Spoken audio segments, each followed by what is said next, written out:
বিসমিল্লাহির রহমানির রহিম।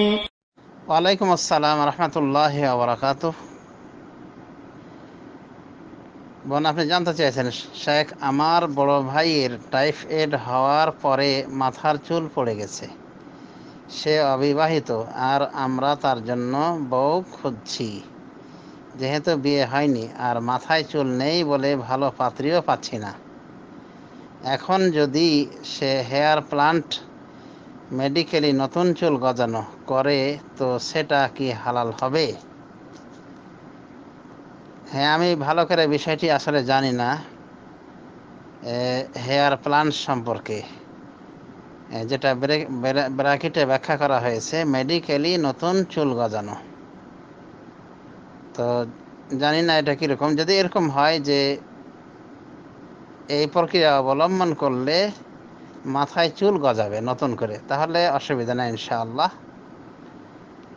মাথার চুল যদি অটোমেটিকলি গজিয়ে ওঠে প্রাকৃতিকভাবে এই প্রক্রিয়ার মাধ্যমে, অসুবিধা নেই ইনশাআল্লাহ। মাথার চুল গজাবে যখন ভালো মতো, তখন বিয়ের জন্যে তাকে প্রস্তুত করতে হবে বা বউ খুঁজতে হবে। আর যদি এমন হয় যে মাথায় চুল নাই কিন্তু ওটা পরচুলা লাগিয়ে মেয়ে দেখতে গিয়েছে, তো এটা এক প্রকার ধোঁকার শামিল। আর ধোঁকাটা ইসলাম সাপোর্ট করে না। মান গাশশানা ফালাইসা মিন্না, মুসলিম শরীফের হাদিস। যে ব্যক্তি আমাদেরকে ধোঁকা দিবে তারা আমাদের অন্তর্ভুক্ত নয়। যে ব্যক্তি আমাদেরকে ধোঁকা দিবে সে আমাদের অন্তর্ভুক্ত নয়। আর এক বানা হয়েছে মান গাশশা ফালাইসা মিন্নি, যে ধোঁকা দিবে সে আমার অন্তর্ভুক্ত নয়। সহিহ মুসলিমের বানা। তো যদি এরকম চুল না থাকে এবং পরচুলা লাগিয়ে এভাবে বিয়ে করতে যায়, আর নতুন বিয়ে করে আনলো নববধূ, এরপরে দেখে তার নতুন বউ যে চুল নাই মাথায়, তো মনটা কেমন হবে? তো এজন্য এটা ধোঁকার শামিল। তো এমনটি করা উচিত হবে না। বরং পাত্রীপক্ষকে বলে দিতে হবে যে এই ব্যাপারে এই সমস্যা আছে।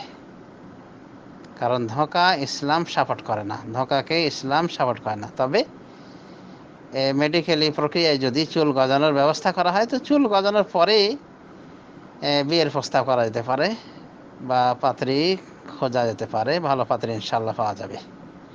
আশা করি বুঝতে পেরেছেন যে পরচুলা লাগিয়ে অর্থাৎ মেকি চুল লাগিয়ে বিয়ে করতে গেলে পাত্রীপক্ষকে ধোঁকা দেওয়া হয়।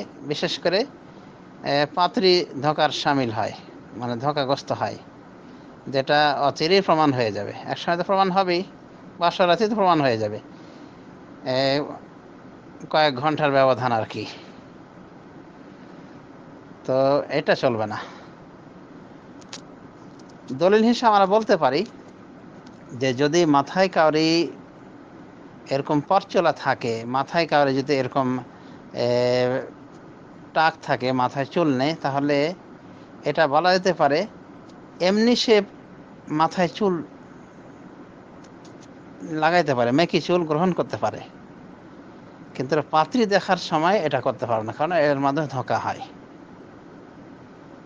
কিন্তু এমনি সামাজিকভাবে যেহেতু অনেকে লজ্জাবোধ করে এবং এ জাতীয় বিষয়টাকে মানুষ অন্য চোখে দেখে, ঘৃণার চোখে দেখতে পারে, তো সেই হিসেবে ওলামায়ে দ্বীন পরচুলা জাতীয় কিছু লাগানোর বৈধ দিয়েছেন এই সীমিত পরিসরে, কিন্তু পাত্রী দেখার ক্ষেত্রে নয়, কারণ ওটা ধোঁকার পর্যায়ে চলে যাবে। তো এটা বৈধ রয়েছে। এর প্রমাণ হিসেবে বলা যায় যে সহিহ হাদিসে রয়েছে যে রাসূলুল্লাহ সাল্লাল্লাহু আলাইহি ওয়াসাল্লামের এক সাহাবী, তার নাক কাটা গিয়েছিল যুদ্ধে। তো রাসূলুল্লাহ সাল্লাল্লাহু আলাইহি ওয়াসাল্লামের আদেশক্রমে উনি একটি নাক গ্রহণ করেছিলেন, রূপার তৈরি। কিন্তু ওটাতে পচন শুরু হলে, মানে নাক পচে যেতে লাগলে, তিনি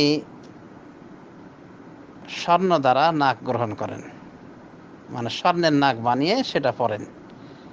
তো এই সহিহ হাদিস দ্বারা প্রমাণ যে যদি খুঁত থেকে থাকে তাহলে খুঁতটাকে সারানোর জন্য ব্যবস্থা করা যেতে পারে। সুতরাং যদি এরকম হয়ে থাকে কাউরি পরচুলার, কাউরি মাথার অবস্থা যে একেবারে টাক হয়ে রয়েছে, মাথায় মোটেও চুল নাই, এবং সামাজিকভাবে সে অনেকটা মানে নিজেকে ছোট মনে করতেছে, বা সমাজের মানুষ অনেকে ছোট চোখে দেখছে, ঘৃণা করতেছে, সামাজিকভাবে তাকে ওরকম সম্মান দিচ্ছে না, তাহলে শুধুমাত্র এই আইবটুকু, এই দোষটুকু ঢাকার জন্যে পরচুলা জাতীয় কিছু ব্যবহার করতে পারে, শুধু এই কারণে, কিন্তু সৌন্দর্যের প্রতীক হিসেবে নয়। যেমন অনেক মহিলা দেখা যায় যে তার চুল রয়েছে, এরপর তার চুলকে আরো বড় করে দেখানোর জন্য ব্যবহার করতে, এটা চলবে না, এটা চলবে না। অর্থাৎ এটাকে বলা হয় জারাহা তাজমিলিয়া, যেটা ওই নাক ইত্যাদি কেটে সরু চিকন করে যে সুন্দর থেকে আরো সুন্দর হয়, বা সুন্দরী থেকে আরো সুন্দরী হওয়ার চেষ্টা করা হয়, তো এই জাতীয় সৌন্দর্যের অন্তর্ভুক্ত, যা নিষিদ্ধ। আশা করি বুঝতে পেরেছেন যে বিনা কারণে পরচুলা লাগানো যাবে না, তবে যথাযোগ্য কারণে, যেমন কোনো মেয়ের এই পরিস্থিতি, তাহলে সে মেয়েও পরচুলা গ্রহণ করতে পারে, এই কারণে শুধুমাত্র। অবশ্য এ মর্মে আরেকখানা হাদিস রয়েছে যা এটার বিরোধী, কিন্তু পূর্বে যে বর্ণিত সাহাবীর আমল,